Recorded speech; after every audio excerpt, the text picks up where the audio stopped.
আমরা আজকে উপস্থিত হয়েছি একটি সরিষা ক্ষেতে, প্রত্যন্ত গ্রামীণ পর্যায়ে।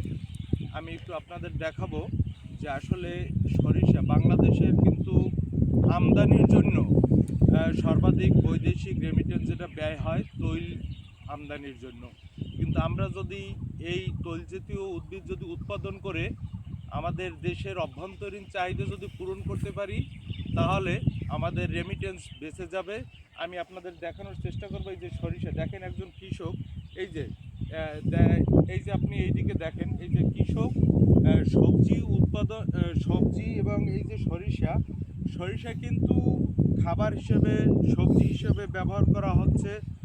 এটা আমরা শাক হিসেবে গ্রহণ করতে পারি।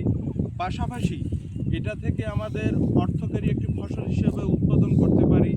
একদিকে দেশের অভ্যন্তরীণ তৈলের চাহিদা পূরণ হবে, অন্যদিকে আমাদের এটা সবজি হিসেবেও আমরা গ্রহণ করতে পারি। ধন্যবাদ।